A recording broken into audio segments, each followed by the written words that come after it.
And welcome back to the R2 Cents podcast. I'm your host today, Kyle Jones, and we have two guests join us in the studio today, Sarah Kuhlmann and Tarin Meadows. Ladies, thank you so much for joining me. And I know it's been a long time coming because I went back and looked at my Instagram messages and I was trying to get you guys on for like a year and a half. I feel. We're the worst. Sorry about it, but we're here now. Happy to be here. You know, I was really looking forward to it. A, because I just love entrepreneurs and you guys seem to have that in spades, entrepreneurialism. And it's cool that you're women, you're young. It's like a cool vibe. And so like, I want to pick these guys' brains and put it out there in the universe and see what they've got to offer. So again, thanks for coming. We're ready for it. All right. So let's start with your most recent venture. And that is F45 Seven Oaks, which is over in the marketplace. Kind of confusing if you know where Seven Oaks is, but I guess it makes sense.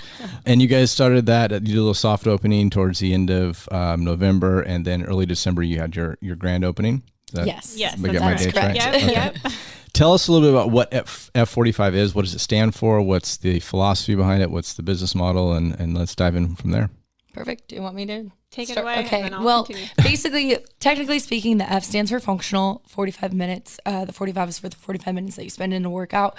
But truly, it's about the community working together. That's what we were so excited about getting a part of, is the fact that you're also not just doing cardio workouts. It's functional in the fact that you're lifting weights, and especially for women, typically people aren't doing that, especially in groups. So it's a 45-minute workout with typically 27 other people in the room at the same time.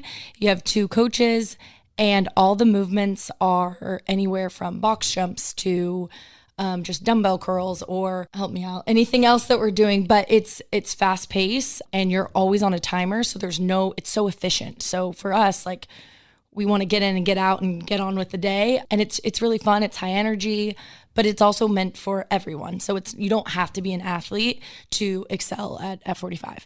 And that's what we really wanted to bring to our community, is a fun place to actually lift some weights. And we've been having a great time doing it. Is it in the realm of like a high intensity training? Is it? Yes. So it's high intensity interval training. So basically you want to spike the heart rate up and then be able to bring it back down to get that heart at a healthy. They say it's training your inner athlete, and that could be, there's still, a 65-year-old woman in class next to you. She's an inner athlete, that we've seen people be absolute studs. And then there's people that are like ex-college athletes that are in there and feeling that type of way that they felt, kind of that competitive edge that they maybe did when they were playing their sport or training for their sport. So it's very fun, and I would say it's almost on the line of like addicting, in the fact that like you're testing yourself each class, you're getting stronger, we have these heart rate things so you could see kind of where you're at. The coaches are coaching you. I mean, in 1 month, what has it been now? Maybe 6 weeks now that we've been open. We've seen drastic changes in people's body composition just from lifting this type of weight and doing these types of workouts. So it's definitely results driven as well.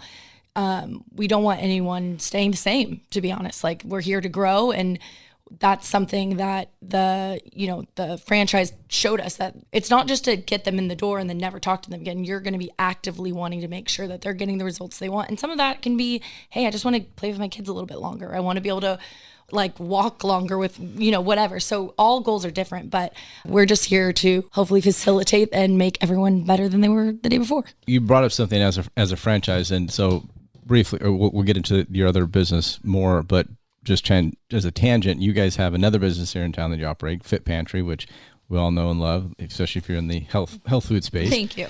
And that's your business, right? That's not a franchise. Yes. That is ours. It is homegrown. Yeah, homegrown. That's a labor of love right there. Started as a delivery service back in 2014, and then the location you're now, 2016, I believe, is when that opened. Yes, that's correct. So you did that on your own, right? Mm-hmm. You figured out what you should do, what you shouldn't do. You learned, you made mistakes, and then you grew from it. Now you're in a franchise model, which is completely different. It's someone else's idea, someone else's business model, and you just kind of hopefully push play and everything go. Not to say it's not hard work, but oh no, and we actually thought it would be more of a just push play. Okay, and I think that was kind of what we were looking for, is like, hey, we've already done the grassroots version. Let's see, and we wanted to get into the physical space, not just food, which it's completely different. Hand in hand, but they really do go hand in hand. Yeah, they're definitely complementing each other, and we knew we were going to pivot closely, but we did want to pivot out of food, out of restaurants.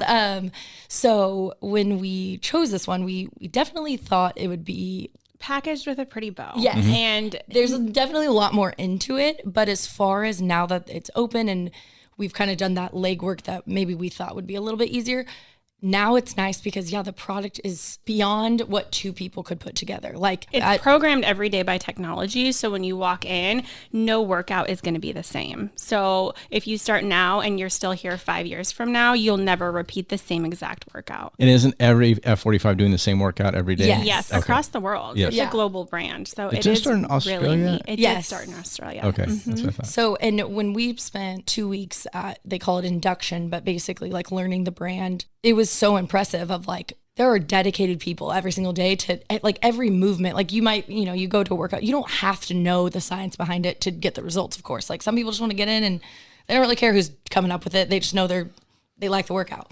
But when you really dive into it, it's like every single move, like why you go from this station to this and why there's 4 steps to get to, everything is so thought out. And that's what we were super impressed by is like, we want to facilitate the environment and the vibe and everything based on our community. That's what we get to bring to it, how we built the space, all obviously the community that's in there. But to have the product be so locked in is really priceless. So was that a tough transition for you? Because I know a little bit about the franchise space. I kind of got into one personally pretty far down the road. Not signing a franchise agreement, but pretty close. Yeah. And so one of the things that actually when we went to what they called the Founders Day, I'm sure the same thing, introduction, right. what do you want to call it? What was hard for me as an entrepreneur is I had some ideas like, this is great, but I would like to do this and we do this. And they looked at me like, no, that's not really an option. You do this and this. And it wasn't like I was like, no and combative about it. But to me, it was like, well, I kind of have a little better understanding, at least what I think would work in my community and what. Right. And so it was that difficult from going from Fit-Pantry where literally you guys made every creative executive decision to where I know you're somewhat limited, at least in that franchise model, what you can and can't do. Was that a difficult transition? And you guys can both answer that. Yeah, I definitely think this would be more of a Sarah because she's definitely our type A, keeping us on lock at all times. Absolutely. I think just coming from Fit-Pantry where we made literally every single decision from day one. I mean, no matter what, if it was a menu pricing, change, absolutely, employees, everything. And then to come into this space where I felt like we didn't have a ton of control, to be honest, in the very beginning, that's a really hard switch that we had to flip because you're right, like in our community, Bakersfield is kind of like an anomaly in a lot of ways, especially because we were born and raised here, and so we know a lot about the demographics here, we know a lot about how to position and where to go, and so when we're getting these recommendations on areas and different types of pricing structures and tiered systems, it took a lot of pushback and a lot of legwork on our end to, I guess you could say, somewhat convince them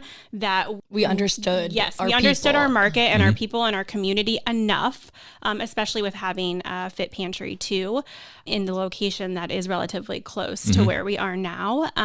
So it took a lot of understanding too to be like, hey, these guys are now the professionals in a space that we're coming into, and so to take that and to kind of flip the script and be like, hey, let's take hands together and work together versus kind of like butting heads for a bit.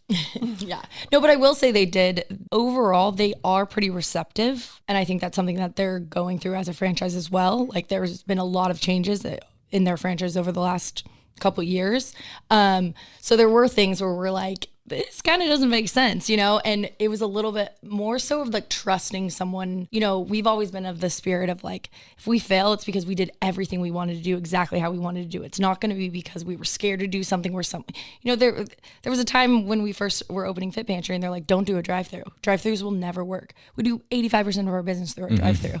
So we're like, those are those things that like, that would kill us if later we're like, we didn't do it. And then that's going to be our demise, where there were certain things with the franchise where I'm like, no, like we have to do it this way. And they explained to us why. Around, or they either came around or we did. But at least it was a collaborative effort. Yes. And it was a little bit more of that, like, hey, this one's not all on us. We kind of have to ride the wave a little bit. And then once we open again, we have that ability to make it the place we want. And that's where every F45 really has that's where the magic happens, is because it's who you're it's your community. It's who's your members. What are you guys doing? Are you caring about each other? Are you encouraging each other? And that's the part that we were really excited about. So the beginning part of all those details were not my favorite part of the experience. I think the hardest part was just asking for permission to do things. Like normally I can just send a text or call her or just make the decision because I know it's in the best interest of the business. You get a thumbs up response. And we're good. Okay, cool. And you're like, you think it, I think but it. you can make a decision in literally a second. Yeah. But with this, sometimes it's days or weeks or even months before you can make a decision. And so I think that was probably the hardest part because in business, everyone knows acting fast is important. So especially in that space, because there's so many new things. And, it went from like the big box gym, which was kind of everyone's bread and butter, where, the whole concept behind it was let's get as many memberships as we can and hope they don't show up. Right. 100%. Right. And that is not our motto and at it all. seems like the exact opposite. Yes, you need absolutely. a community. Yeah. You need a community. You need accountability. You need to nurture those people. Right. Yep. And the coolest part is, to be honest, from my perspective, is that I could tell you right now at least 50 to 60 names of people that I've met and I've joined them on their journey and they've joined me on mine. And I know, that someone's grandma's in the hospital and I know that, Leslie just hurt her foot and and that is really cool to me that we're like forming relationships and we're there to encourage each other and push each other. And like, no matter what, I know that, Gil's showing up at 5 a.m. with me. There's just certain things that it does. Like Tarin said, it makes it magical. Well, I think the accountability and the community is, absolutely pivotal. It's a completely different model than like a box gym where, they could the fit less everyone utilization, the better, right? Yeah. Right, yeah. If everyone showed up. they'd be out. Yeah. Well, and it is funny too that you say that because when one of our members doesn't show up for a class and they normally do, our studio manager is the first one to get on the phone and say, "Hey, are you okay? We're just checking in concerned, on you." Right? And it's cool. It's the accountability factor. Yeah, that's great. Talking to someone out there, maybe a young version of you two, man or woman, whoever who has entrepreneurial spirit, wants to get into space, whether it's the food industry or fitness industry or whatever, because you have the experience now of working in a franchise model versus kind of grassroots, as you called it, what would you advise he or her to focus on as a first viable approach to starting their business? My first thought would be like, what state are you in? Okay. Well, we're in California. Right. And that truly, because things have changed since 2014 and things are just getting more expensive. Obviously minimum wages, right? All of those things, in my opinion, affect small businesses the most. Because you are held to a very high standard of what you can do, but we still consider ourselves a mom and pop, but we're competing with, say, the McDonald's, the Chipotle, where they can get robots to make their food. Sure. We still have real people making our food, and those real people are going to be paid $20 an hour to do it. Mm-hmm. So then that's going to make that food not be the price that we want it to be. We don't want it to be outrageous prices, but all that. So I guess to say, I would first recommend them really look at the numbers to make sure, because I think we were so passionate, which I'm glad, thank God it worked out for us, but really looking at the numbers and not just today, but like where are we going? What's the future? Where is money going? And things are just getting more and more automated. So I'm like, as far as restaurants, I'm like, not saying I wouldn't recommend it, but I would definitely be thinking technology forward and labor forward of, how can you do the least amount of actual physical labor to get, whatever your product is out there. Yeah. Like brick and mortars, go smaller than bigger. Right. Definitely get a drive-through. Don't regret that one bit. But yeah, just things have changed so much. And then post-COVID, that's a whole nother. Yeah. No, I would say like my to answer your question, I feel like the first thing I would do would say find a mentor. Find someone who's been in the space to be able to kind of give you the pros and the cons, but more than anything, be able to kind of lay it out. Because we have had the best mentors, and if it wasn't for them, we would not be where we are today. And it took, doing Fit-Pantry and doing another Fit-Pantry to be able to be like, maybe we don't want to do this mom and pop thing as much anymore, and let's pivot and try something new. And so it's been a great experience. It's been rough and it's been great, but I think having a mentor through it all has been like my number one piece of advice for anybody. And the funniest thing about the mentorship part is almost everything they said to us back in 2014 is literally true. Can we find out who the secret person is? Yes, it's Majid Mujibi. Okay. Yeah. And Jeff Salters. Both of them have been tried and true, stuck by our side through thick and thin. So. And then just through that, like meeting like our broker and our accountant and all, these are all things that when you first start, like, wait, you have to get an accountant? Like, wow, like, these are like big steps for us. We're like, now we know how to like go to the city and do. And that's another thing I would say to people is that back when we first started, like all that was so daunting. Like I didn't graduate college. I wasn't like, I'm not smart enough to run a business. I don't know what I'm doing. And it's interesting. By the way, you didn't miss anything in college. Yeah, right. All this stuff that you're talking about is not something you typically learn in college. In my mind, especially then, I was like, I don't know anything. Where really you just need to find someone that has the guts like Sarah. And she's like, oh no, we're just gonna like go down there and we're gonna figure it out. And we're gonna get an LLC, or we got a corporation ended up. But we're gonna just don't think that you're not good enough to do it, because then you get to the top and you're kind of looking around and you're like, no one really knew what they were doing. Everyone's winging it. Yeah. And fake it till you make it. Yeah, I'm sure you've heard that, right? Definitely. We're all figuring it out. You're making the best choice in that moment. But for the most part, I was like, everyone thinks they have to be so ready or so perfect to get it off. And it's like, really just start. And honestly, ride the wave, because it's going to be an up and down thing. But also like put people in your corner. Like we were once told that if you're not an expert at something, then find someone who is. And that was a great piece of advice, because we're not experts in a lot of fields, but we know the core of our businesses, and that's what we want to focus on. So to move our focus onto something that we're not good at and we're not knowledgeable in is probably not the smartest decision. And so to be able to hire those out, or at least seek advice. Yeah, I mean, there's something to say for passion and elbow grease and hard work and all. I mean, that's probably the most important thing, I would say. If you don't have the passion, or if you're doing this something that's strictly passive income and you're not really hands-on in it, it doesn't have a high likelihood of success. Typically. But there's, when you're starting out, sometimes you can't afford to go talk to a CPA or an attorney or build this team of, people that would help you succeed. But some decisions are very critical. And that's one of the things. So a friend of mine who was going down the franchise venture that I was doing with me, we ended up not doing that, obviously. And he went off and was doing another one. But early on in the process, and he had the tools, and he had me, he had other people, but I don't want to say made a mistake, but he formed a corporation and got the ball rolling. And he started talking to a CPA, and right before he was negotiating the lease for the place he was opening his business at, which I can't talk about specifically because it's still not done yet, but background stuff, he found out like, no, LLC is the way you need to go. You need to dissolve that corporation, get the LLC going. And it was a huge tax benefit for him for going the LLC route. So there's certain things that, while I think just grit and bear and go and try is good, but there's certain things that could definitely 100%. Be beneficial to know up front. That goes back to the mentorship for sure. And there's been times where we've messed up on that too. I mean, we have failed over and over. We can laugh about it now. We always try not to fail in the same way. Yeah, but it's crazy how many different ways you can make mistakes. Yeah. Absolutely.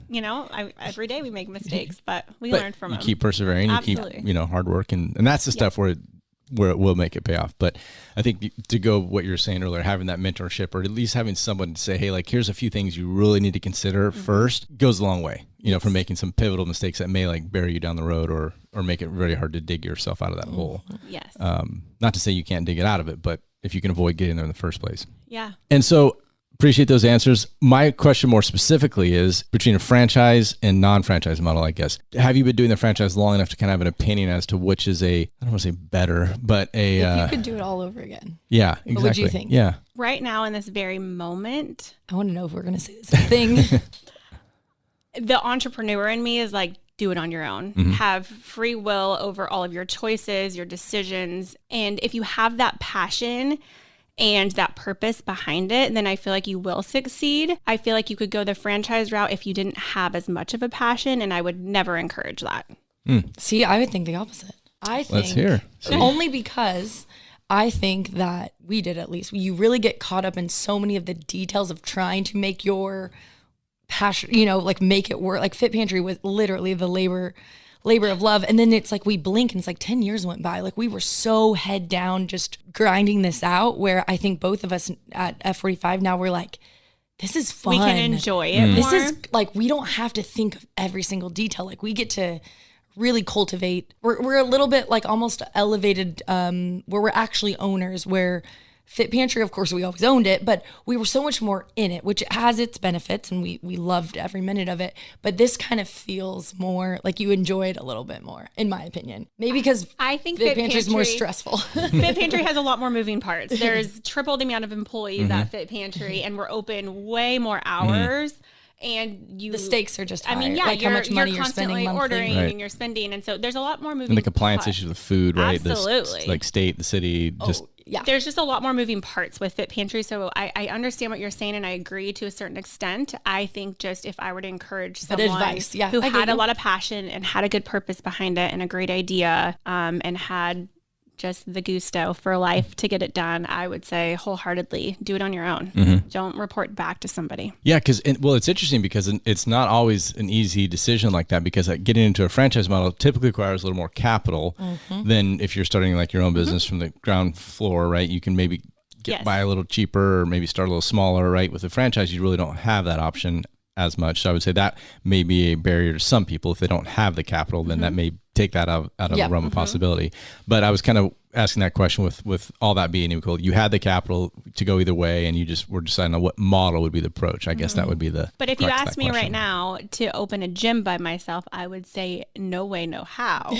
But like a boutique fitness. Right, like a boutique fitness. Yes. Because it's not a gym. I mean, we wouldn't even classify it as a gym, right? Well, yeah. Or is it? I mean, we didn't even really ask that question. But I feel like we call it like the gym. I call it the studio. Or the studio. But yeah, because I mean, it's not like a free for all. So I guess it's not a gym in that way. But it's a boutique studio. Yes. Boutique studio. Yeah. That's the brand kind of description. Like, they would call it like boutique fitness, group fitness. Because there's so many. I mean, you could there's still people who go to pick a name box gym and they go work out on their own and they do well with it and absolutely motivated and dedicated and disciplined, and and it works great for them, right? And if that's you, that's probably better because you're paying significantly less than you would going to a different modality. Yes. Next step would be maybe doing like like a Pilates class or yoga class or boot camps.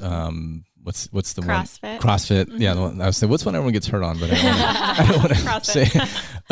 And then you have your space, right, with F45, which is high intensity interval training. Then you have maybe working out with a personal trainer, but obviously that's probably going to be a little more expensive for that space than all these other modalities we just kind of said. So it's interesting how you look at that process and how you're going to add that into your life and your fitness goals, your fitness routine is.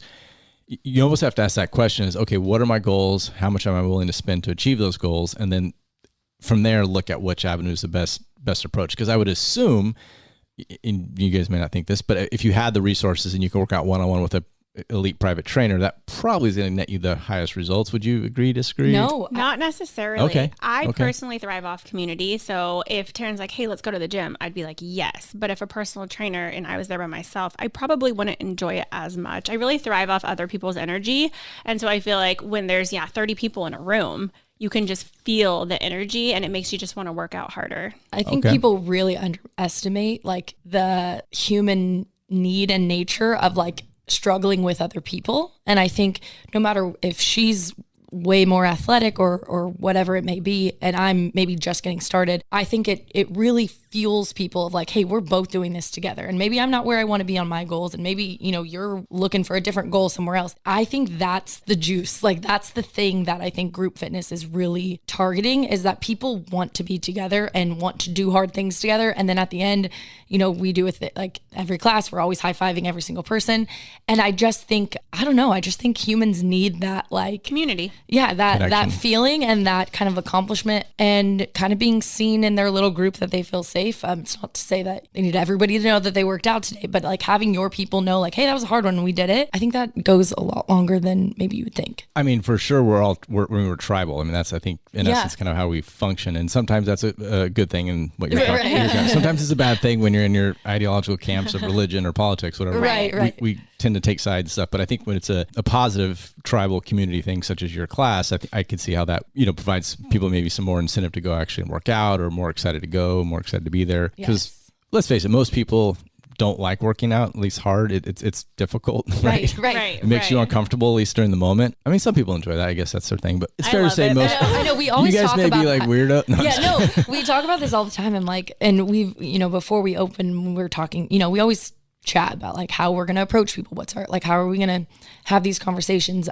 Because we want to know who these people are and what their goals are. And something that we always have to like remind each other is like, this is not fun for everyone. Like, not everyone loves this. Like, I would say more than right than not. We are like, we do it and we're like, that was crazy hard and that's so awesome. And someone's like, I literally hated every second of it, but I'll be back. And I'm like, I could respect the fact that there's some people that just are going to hate it, but they're there and they're there and they have goals and they want to get it done, and that's fine. And I'm like, we'll be smiling through it and maybe they'll be cussing us out, but we're all going to get to the same place and it's going to be great. So yeah, that is a funny thing that sometimes we have to remind ourselves that like, not everyone loves it. Not everyone's going to enjoy it, and that's okay. But most people at the end of a workout love it. Yeah, right. I think that's almost universal, right? Yeah. Like I think the endorphins and everything that the high you get, the buzz you get from that workout, most people will say that makes me feel good. It's the going through it that a lot of people I think don't enjoy. I mean, obviously you guys do, and people do, but I think most people would argue that that's not ideal way they want to spend their time. You mentioned something about community, and I was curious as if you guys do this or if it's something you may be thinking about doing. Are you going to have stuff like outside the workouts, maybe? Like say, hey, we're going to have like a Sunday Yes, we brunch just talked about this fun. today. Okay. Yes, so we are trying to coordinate different types of like socials for our community. Okay. So our members have already asked like, when are we going to do a shop night? So we're talking about shop night and then like a happy hour or a social together.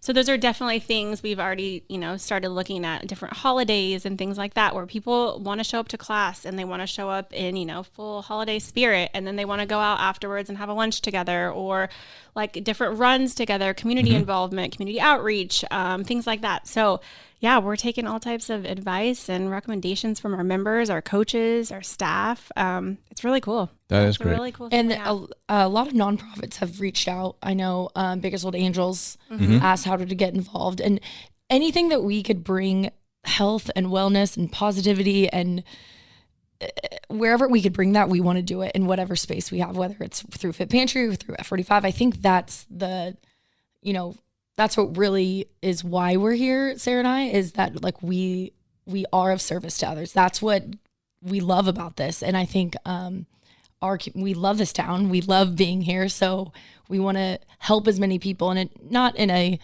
maybe tangible way of like, but in a way of like, hey, did you have a good day today? And are you going to maybe think about how I could take care of myself a little more or focus on myself a little bit more? I think that's one of our biggest goals. And Bakersfield's great for that. Curry County in general, we have a ton of wonderful nonprofits, just a very giving kind of community-oriented sense about us, which is great.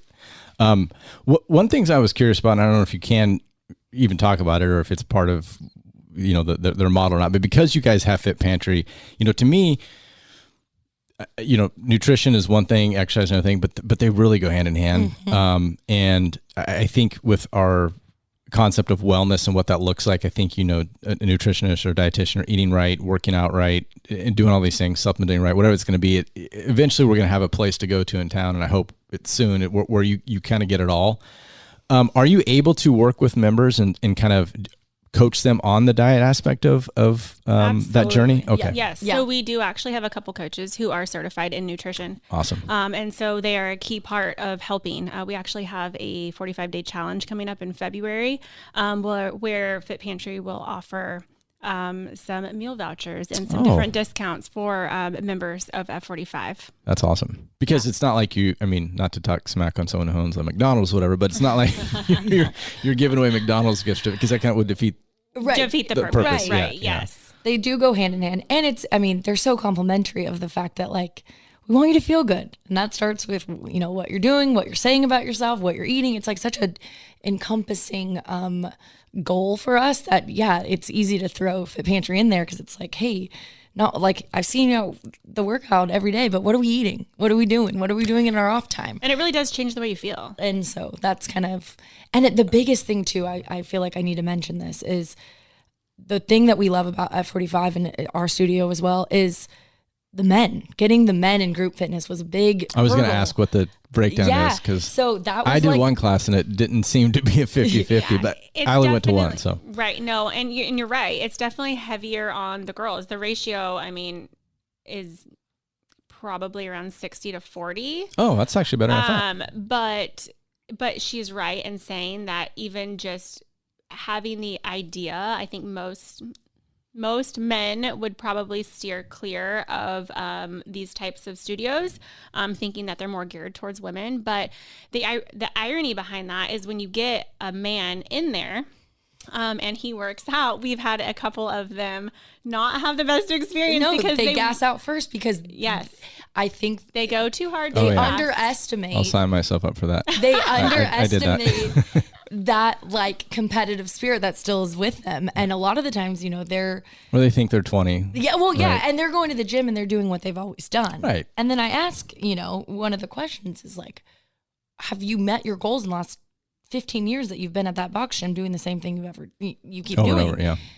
And they're like, no, but it's good just to work out, whatever, you choose. But I'm like, this will actually elevate you. You're actually going to challenge yourself. We don't encourage people getting hurt or like, we don't want you to throw up every class, but hey, if it's the first one, we're kind of like, hey, this shows that you have room to grow. And, like getting the guys in there, I think that was our goal, even when we were looking to what, because we kind of did our research of what franchise we wanted to get involved in, of course. And that was the big missing point that we felt Bakersfield had, was that there's no group fitness that guys feel comfortable, that we're actually picking up real weights. We're doing actual Olympic lifts. We're doing things that like are definitely not considered girly, and we wanted the guys to be a part of that. And another underestimation is that guys need community too. There's a lot of guys in there that are like, absolutely, are just having a good time, just knowing that they're going to show up somewhere and like be able to chitty chat and have some friends. And I think it's been really cool to see. So it's an interesting dynamic, because I would, of course, think you'd want to not exclude a whole half of a population in the membership model. But I don't know if you've ever thought of this or want to ask this question, but are some women less comfortable working out with a lot of men in the room, or do you feel it, or is that like something I'm making up in my head? Because I feel in my head like women would not like to work out in front of men, but is that false? It's nothing that I've recognized. Okay. I feel like it's almost like you feel like you're one, like we're all the same in a way. You know what I mean? Right. I feel like if anything, it's empowering women of like, yeah, I'm picking up this weight and this man next to me maybe picking up less than me. Like, I think it's more. Or just at the end of the workout, like you all did the same exact workout, whether or not I lifted 5s and she lifted 10s or he lifted 20s, we all did the same thing. Sure. Yeah. I mean the weights. No, I don't. No, yeah, I just I think ego wise, like checking the ego at the door, I kind of feel like, I feel like it's not weird at all. I don't think it's weird. But it's weird because if you think about going to a regular box gym, working closely with like men kind of has that like vibe of being uncomfortable. Yeah. But I think that's just that feeling of like, hey, we're all in the room and we're kind of all signed up for the same gig and we're all in this together. It kind of feels like you're on the same team. I guess that's what I'm trying to say. The class aspect of it kind of dilutes that. Yes. Right. And I also think like, your team, like she talks about, named a few names like the 5 a.m. It's like, that's my team. My 5 a.m.er is like, my crew. Because that's what time she goes. Where like I go to the 8:30 and it's like men and women in there. But like those are if I saw them at lunch, I'd be like, oh, he's an 8:30. Like I know him, So it kind of breaks that. I know them by class times. Yeah. No, but it kind of breaks. There's a 9er over there. Yeah. I got a 10 over there. Yeah. But it kind of breaks up that kind of feeling that it could maybe be uncomfortable for women to be like, working. But we're hoping that it always stays, that it's not intimidating and it's not, Sure. And I feel like F45 does a really good job of how they market too, just on like a broader spectrum. Like there's no mirrors in the entire studio, which most gyms have them. Full of them, sure. Absolutely. And so it is one of those things where, like she said, check your ego at the door. This isn't about, how great you look in the mirror. It's like how good you can feel inside. And the cool thing is you guys have coaches, right? So, I mean, I think one of the things about a mirror, other than like checking out your biceps or whatever, would be to form, right? Am I doing something properly? Well, but you have someone... Right. You have someone there to check your form and help you with your form, but also it's to have you create that form without having to look in the mirror. It's to actually feel your body. Okay. Yeah. And that goes back to the functional part of the F. Right. Yeah. So they basically it's meant to be like if you're, doing a squat, you want to feel that your body is doing the right form so that when you go to pick up that box at your house, it's not something you have to look at and be like, am I bending over this? Like starts being in your DNA of like, this is how I've been over over throw this. your back out. Yeah, this is how I pick things up. So that's how it, applies to real life is like, wow, it's all of a sudden easier to clean out my garage because I have all these new muscles in this new form that I didn't have before. The mobility, the functional movements. Exactly. Yeah. So that's why all that functional movement is really helpful. So what, big question, what is the price point? Do you charge by class? Do you get a monthly membership?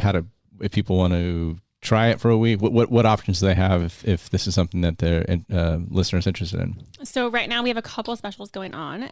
We have 7-day trial for $7. And then we also have a January special. So like a New Year special. If you sign up anytime in the month of January, you will get the remaining days of January free if you commit to a 6-month membership. And that is $48 a week. Okay. And other than that, your general memberships, is it contractual or is it month to month? Month to month. Month to month. Okay. Yeah. We just asked for a 30-day notice, basically, if you're not going to continue it for the following month. And yeah, it's technically a monthly rate. We just bill weekly. Okay. And yeah, that's kind of the big thing about the 7-day trial and what we recommend why the 7 days is important. You mentioned you went to one class. I did. Mm-hmm. It's highly recommended. Go to more than one. I went to the cardio one, which by the way was like, okay, I was like, I'm yes. And you could have one where you're like, again, someone who doesn't just love it from the beginning. Right. You're like, that one really, really sucked. Where maybe the next one, the form is just a little bit more your speed. Where you're like, okay, I enjoyed that one. And maybe the next one, you're like, all right, that wasn't so bad. So it kind of gives you a better taste of the whole process rather than maybe you went for a killer one and you're like, I never want to do it. Because doing the same thing, if that was the workout every single day, no one would like it. Like, that'd be terrible. Unless you're trying to unless you're cardio or whatever. Yes. Well, and the cool part about the F45 programming is that Monday, Wednesday, Friday, they're cardio based days. And a lot of people walk in and they're like, cardio, like, where are the treadmills? I'm like, no. Like, it's high intensity interval there's training. There's more than a way to get your heart rate up. Yeah, you don't worry. Yeah. And then Tuesday, Thursday, Sunday is going to be more resistance and strength days. And then Saturday is our hybrid day. Those are hour-long classes. And you really feel those extra 15 minutes. But it's cool that they program it that way so you can kind of go back to back classes and that you're doing strength and resistance, you're not getting burnt out in one area, right? So it's meant to be like one a modality. daily thing too. Mm-hmm. Like we recommend for the memberships, if you're going 3 to 4 times a week, then you're right on par with it makes sense for you to have a membership. If you're someone that maybe does yoga or you just want to kind of like weave it in, I guess. Step in. Then we have class packs for that that we would recommend. But for the most part, just for the whole programming, getting the most for your bang for your buck, and also pushing yourself to your goals, we recommend getting the membership. And really just dialing it in. Yeah. And that would make most sense to me. But I would think that going 7 days a week is probably not ideal. Probably too much. Yeah. I mean, everyone needs a day off. Recovery is good, right? I mean, that's huge. Absolutely. Yeah. Yes. Definitely based on your already athleticism. But I would, 3-4 times a week, I think is solid. I think right now this lady is doing a bunch, but again, we're loving it and we want to be there. We want to see every member. So that's kind of, I mean, and Susie walks in the door and she's like, I was like, I haven't seen you, Susie. She's like, well, work out with me. I'm already here. Yeah. Okay. Might as well. And so that makes it really fun. Yeah. And that's different. I mean, obviously you're working in your business, on your business, right? But normally I think in what's interesting about a membership model, I think, or at least in my opinion, it's like, well, I got to go every day because I'm paying for it. It's like, well, you really don't. I don't think that's kind of the mindset you want to about 3 times. Yeah. I'd say 3 to 4 times a week in my experience would be a very positive, beneficial impact on your body, plus giving it time to recover and absolutely. So on and so forth. So, which is, again, goes the same thing with like the diet and the nutrition aspect of it. It's all not, they all work together. So if you're doing one and not the other, I think you're kind of doing yourself a disservice. Yep. Ladies, thank you so much for coming in and spending some time with us, or with me, I should say. I'm going to try it again, give it another shot.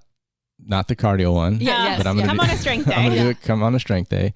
And then I will report back on an episode we have in the future where it's relevant. I'll give my 2 cents on it. Okay, perfect. Good seeing you guys. Thank you. Right, thank you so much.